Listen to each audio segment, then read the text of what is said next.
Hello and welcome again to the Writer Review. This is Eric Carrot Writer, and this week we're going to be taking a look back at the 1982 fantasy adventure movie titled Conan the Barbarian.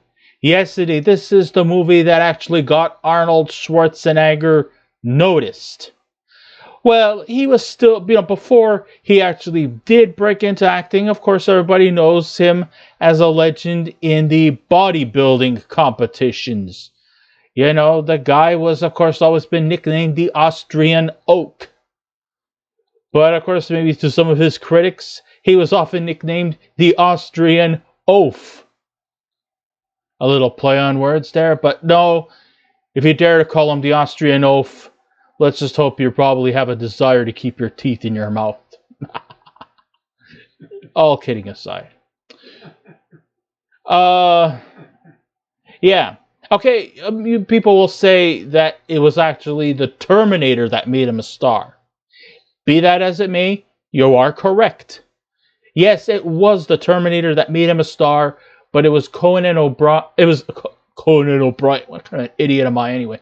Conan the Barbarian, thank you very much, is what solidified his position of being a noticeable, bankable star of the 80s. Sure, he continued to do well in the 90s before he kind of sort of fizzled out in the 2000s. Okay, yeah, he had that political position of governor of California. But I think after his role as governor of California, I don't know, his legitimacy as an action star, I guess he could still go and do it. But let's face it, he was pretty much the bankable star of the 80s. He was the number one action star of the 80s. I mean, sure, he had some competition with Sylvester Stallone, Jean-Claude Van Damme, Steven Seagal, Chuck Norris, and the like. But I think here, Conan the Barbarian really did help propel him for bigger and better things to come. Actually, his first acting role was in 1970 called Hercules in New York. But would you ever really consider that something that you would put on a resume? Highly unlikely. Anyways, the runtime of this movie is 2 hours and 9 minutes long. It is directed by John Milius. It is produced by Buzz Feitshans and Rafaela De Laurentiis. The script was written by John Milius and another legend in the Hollywood industry, director, producer, writer. I'm talking Oliver Stone. Alright, it was composed by Basil Polidoris, the cinematography by Duke Callahan, and it was edited by C. Timothy O'Meara. And the stars of the movie are Arnold Schwarzenegger. We have James Earl Jones playing the villain character Thulsa Doom. We have Sandahl Bergman, Gerry Lopez. We have another Hollywood legend for you, Max von Sydow. We have Oscar-nominated actor Mako Iwamatsu, or everybody just refer to him as Mako or Mako. Let's see. We also have William Smith, Sven-Ole Thorsen, Ben Davidson, Cassandra Gava, Valerie Quennessen, I believe her name is pronounced, Jorge Sanz, and Nadiuska. Okay. Under the direction of John Milius, based off of the creative writing from pulp writer Robert E. Howard. I mean, this is back around maybe late 19th century, early 20th century. Yes, back then when pulp writing was not necessarily taboo, but still kind of relatively in its infancy. It would come as no surprise that an iconic pulp fictional novel like Conan would eventually become transferred to the big screen. Arnold Schwarzenegger stars as the titular character Conan the Barbarian, a film that would lead him to bigger things in the future. Sure, the Terminator made him a star, but Conan the Barbarian got him noticed. So the story goes a little something like this. After the horrific death of his parents, young Conan, played by Jorge Sanz, was abducted by the evil warlord Thulsa, played by James Earl Jones, where he is badly tortured and endured such punishment like being chained to the wheel of pain, and was forced into being served as a pit fighter. You know, he was, I guess you could say, Thulsa could probably be like a Barbarian Times version of Vince McMahon or Tony Khan, except that they're not getting any money out of it.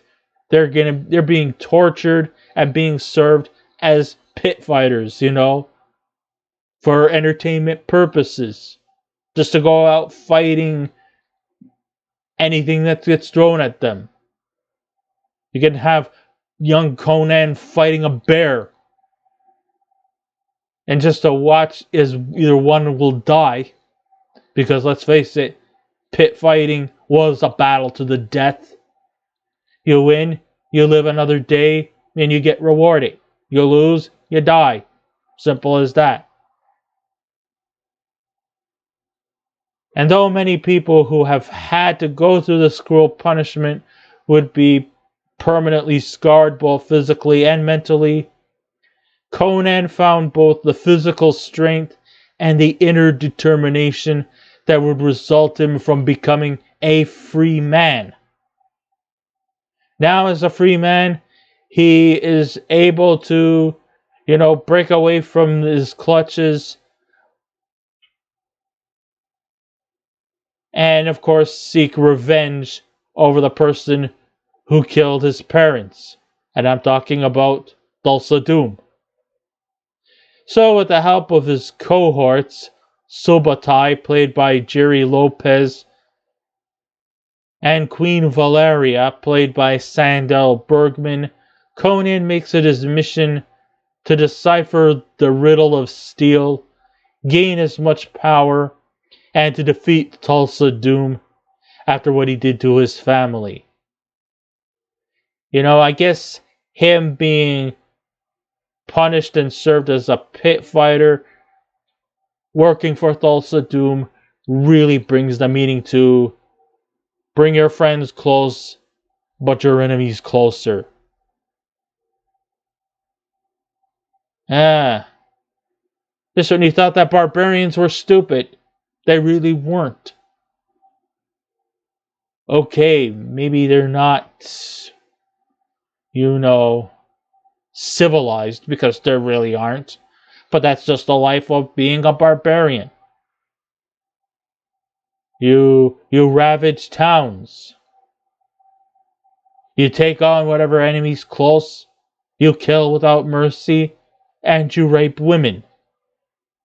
Now I know I'm saying it in sort of a passive-aggressive manner,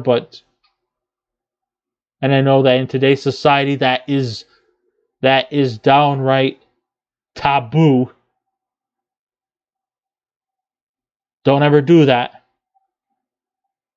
But back then, it was acceptable. It was their sign of society.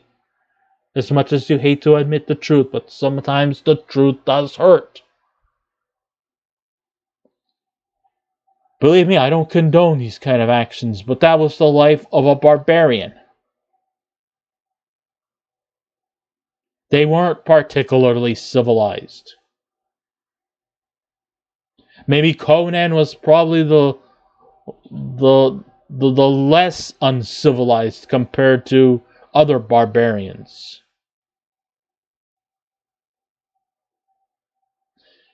But how did Conan the Barbarian from 1982 compare to the 2011 remake, which starred Jason Momoa? How do you kind of compare the original one with the 2011's version of remake starring Jason Momoa?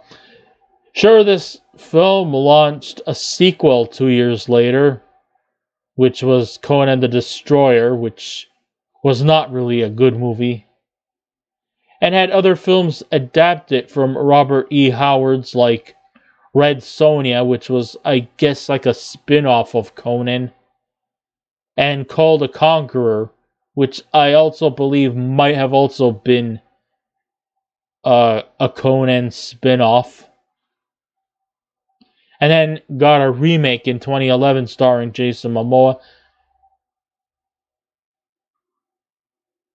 And until recently, I never really fully sat through the whole thing until now. Or if I did sit through it, I was mostly just sitting through it for just enjoyable purposes. And it's not to say that when I was going through the movie detail by detail, I wasn't enjoying it. I was.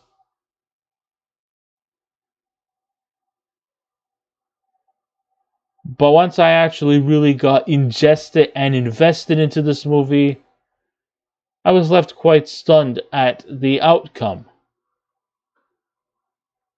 Now, a lot of people have compared Jason Momoa's version of Conan the Barbarian to Arnold Schwarzenegger's. Jason Momoa, I will have to say, physically looked the part. I mean, having much more tanner skin, darker hair, and the physicality. And it's not because I'm going, representative, because of the fact that Jason Momoa is of Samoan origin and Arnold Schwarzenegger is a Caucasian European. No. But it's just that Jason Momoa did actually fit the bill a little bit better because he actually physically looked the part.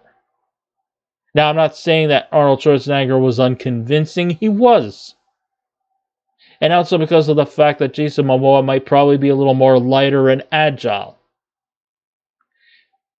Conan the Barbarian was actually quite athletic in skills, and it was also a skilled warrior fighter.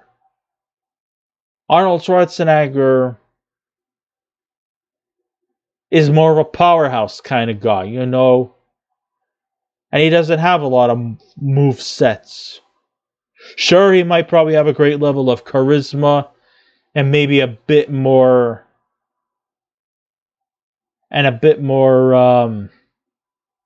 bravado within his demeanor. And maybe this version of Conan the Barbarian might be better than the 2011 version.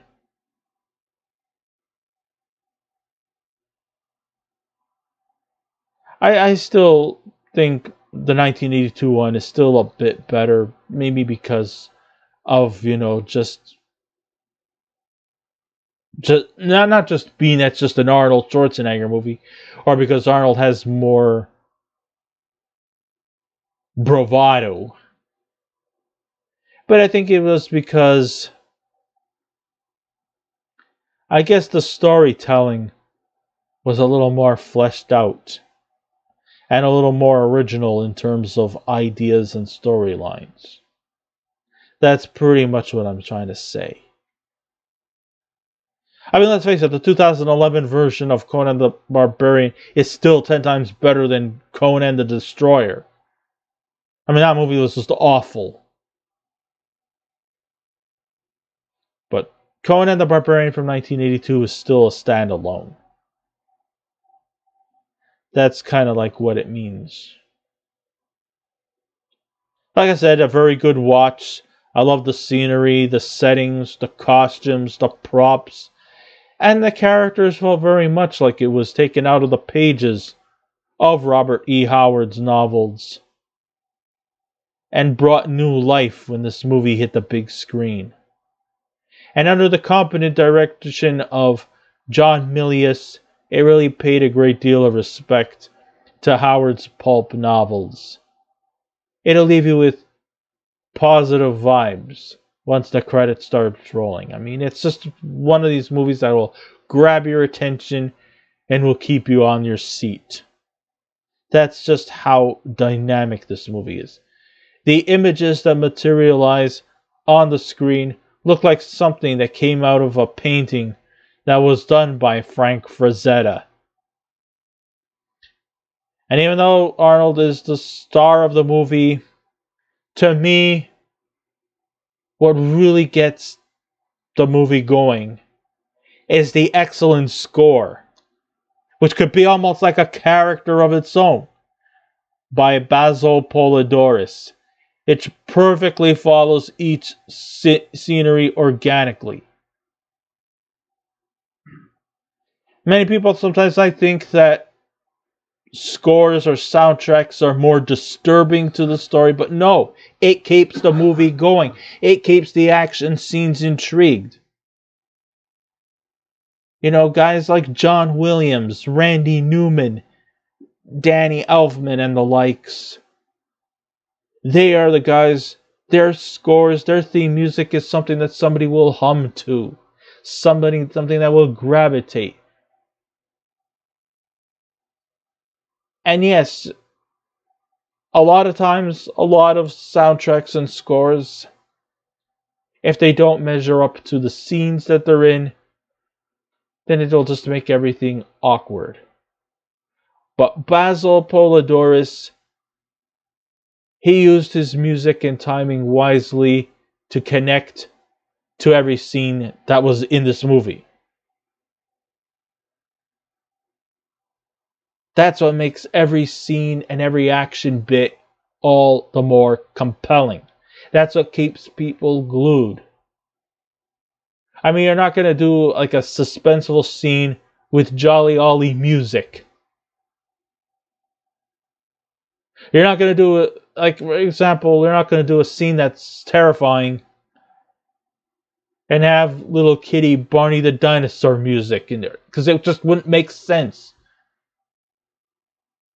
And everything people think they have this notion that they want to put cute little music in horrifying scenes. You guys are all out of your fucking minds. Because then in the end,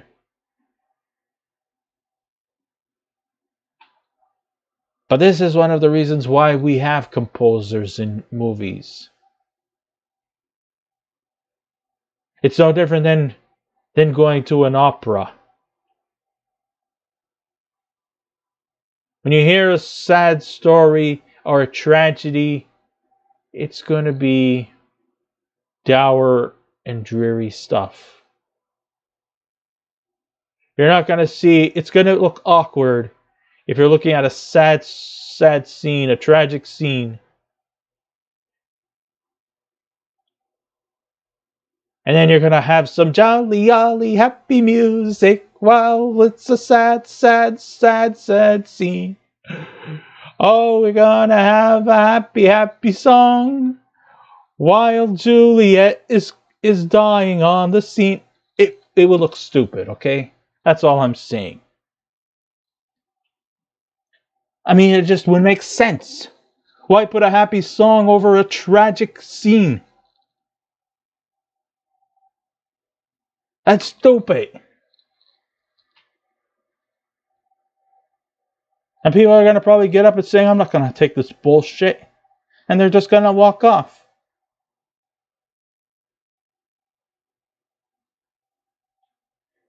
But at least, you know, that's why we have these composers. It's to create atmosphere. And it would make sense that if you put a tragic scene in there, you would have to put some levels of sadness. You know, it just kind of manipulates you into what kind of emotions you're going to feel with the scenes that are coming up. And Basil Polidorus pulled it off very, very, very flawlessly.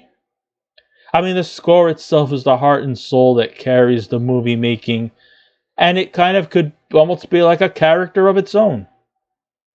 The casting choices were almost perfect, as I found no one being miscast in their respective performances.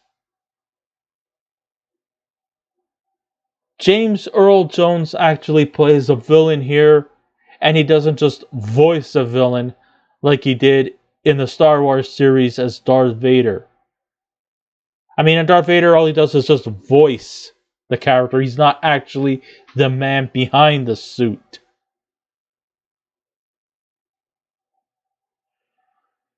But here, we get to actually see James Earl Jones embody a villain.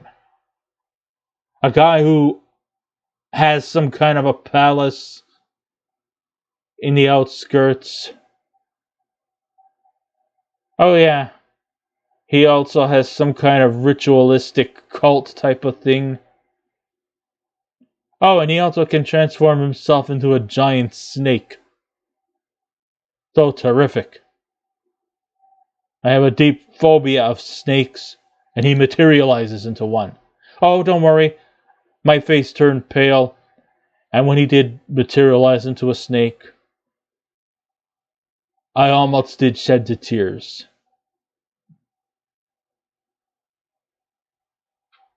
Although I didn't want to do it because I didn't want to create a scene.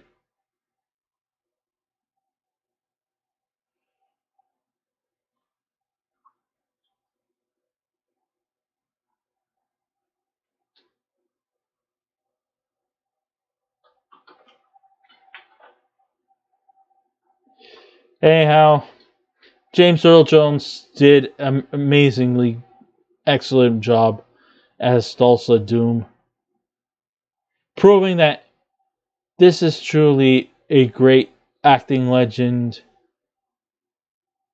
You know, I really, really, really admired his performance. He definitely has that great feeling of command. And, many people will say, oh, that's racist that they had to put a black man to play a villain. Well, you know what? You could take those ideologies, that analogy, and you could just shove it all up your asses. There was nothing racist about James Earl Jones being cast as a villain. In fact, I would have loved to see a powerful, mighty villain character than just a goofy sidekick that would not fit the narrative. Or I would not want to see him being some over-the-top, silly villain type character. No, this guy was a badass. This guy embodies power and manipulation like no other villain could. So what if he's a villain with a darker shade of skin? He still pulled it off.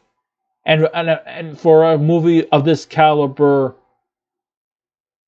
to be at a competitive edge to Arnold Schwarzenegger, then I gotta say that James Earl Jones did an excellent job, regardless of his race. I mean, he was the next second best convincing performance in this movie. You can't really say the rest about the cast except for maybe Arnold Schwarzenegger. I mean, Arnold Schwarzenegger did look the part in both his physique and his fighting skills, although I still think that Jason Momoa physically had the more in-depth look, like from the Frank Frazetta paintings. But, hey, the guy had physique, he had fighting skills, and that was the purpose of being Conan the Barbarian. I mean, he was perfect in terms of dialogue, being that it's not a dialogue-ridden type of movie. I mean, he had very limited things to say, which is fine. Less means more. I mean, Arnold Schwarzenegger has never been too keen with dialogue. Sure, he's got memorable quotes, like, I'll be back, hasta la vista, baby, things like that. But the guy is not necessarily known for his acting skills.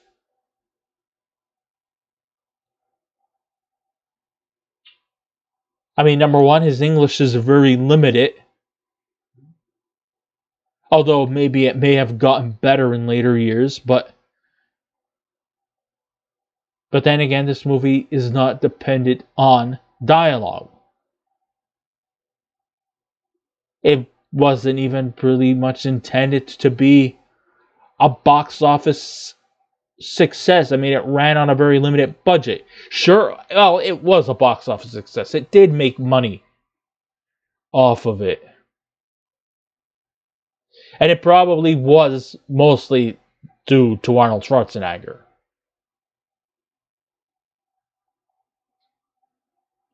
But it was still run on a shoestring budget. And that's really what mattered. It's not like it didn't matter if this movie was going to win Oscars or not. Okay, won Oscar movies. Have Oliver Stone take the helm. He's more of an Oscar-winning type director. Here, he just wrote the script. Okay, I'm not actually demoting his position in this movie. It's a good script. Arnold did what he was told.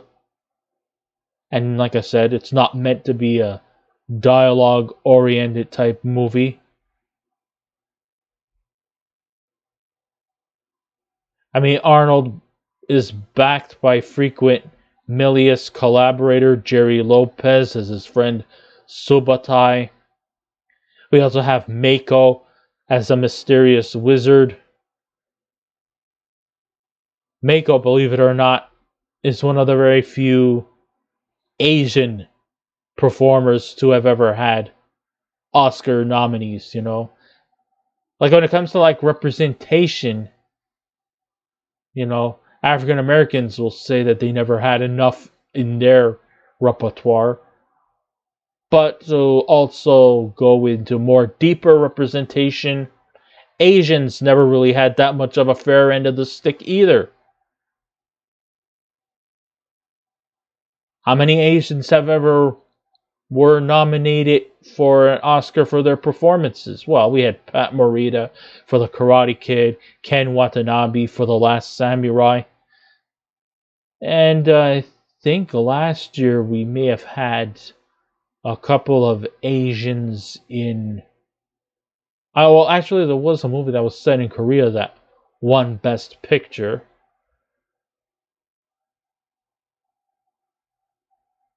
Yeah, but Mako, this guy, he was like part of the acting community since the 50s.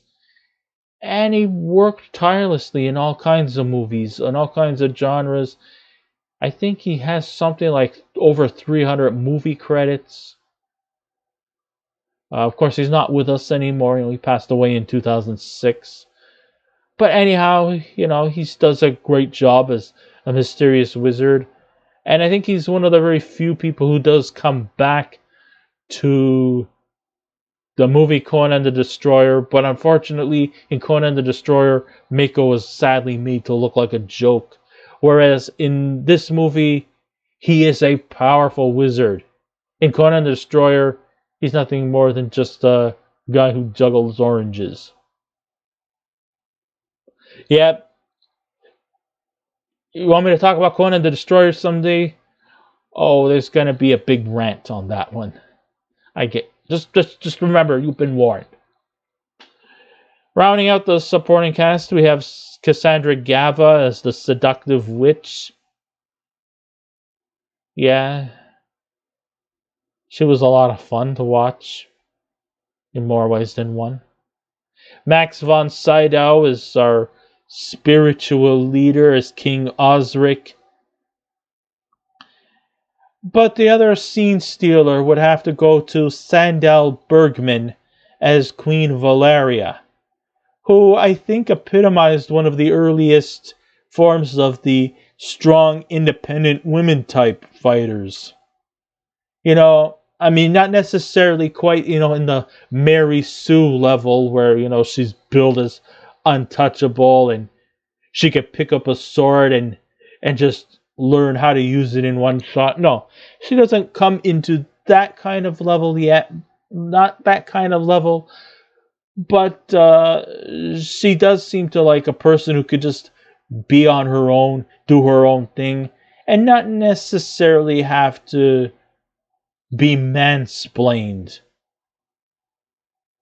I know I'm using kind of buzzwords to appease to the modern demographics, but still, let's say, just to put it bluntly, she's a very independent lady. I mean, yeah, eventually her and Conan do eventually fall in love.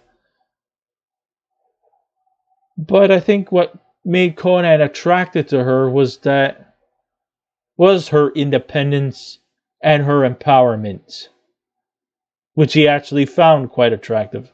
I know it's unfortunate that her character got killed off, and I believe she was cremated. But I think it was the spirit inside of her that turned Conan into even more of a powerful fighter. So she practically kind of sacrificed her own ways just to keep his spirits intact. Because it looks like he was kind of like losing his power, losing his prestige. But I think it was her inner spirit that actually helped bring him back. So, at first, she didn't want anything to do with him, but then they eventually would, fall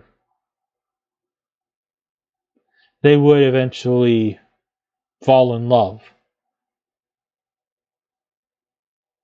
And it wasn't like, by force, like typical barbarian style, but more like an actual emotional attraction, not just, oh, he's a barbarian and she's a lady, I'm going to do things to her. No, nothing like that at all. He respected her, and eventually the respect turned into love, like what usually happens to normal human beings. So in this movie, you have the kind of a great mishmash of veteran performers acting out with relative unknowns, putting together, each delivering their respective lines and scenes harmoniously. That's one of the things I liked about this movie, is the harmonium. And like I said, though, the good may outweigh the bad in Conan the Barbarian. Well, the movie itself does have its share of red herrings. For example, though not as a fault of its own, the visuals have not aged very well. The giant snake confrontations were at times anticlimactic. And the other supernatural and creature effects looked more lame than convincing. Especially when Thulsa Doom morphs into a giant snake. Even though I was holding my breath trying to prevent myself from making a fool of myself, I thought that his metamorphosis looked awkward than convincing. And even though Arnold was perfect for the role and the dialogue was limited like it should be, his character just wasn't at the same kind of level of charisma as he would get in his next movie, The Terminator. It was The Terminator that actually was when his charisma skyrocketed. Here, There just was not as much charisma here.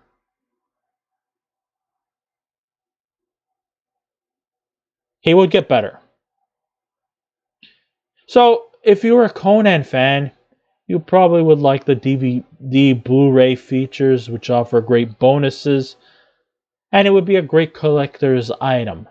Such features include deleted scenes, commentary from Arnold Schwarzenegger and John Milius, behind-the-scenes footage behind the making of the movie.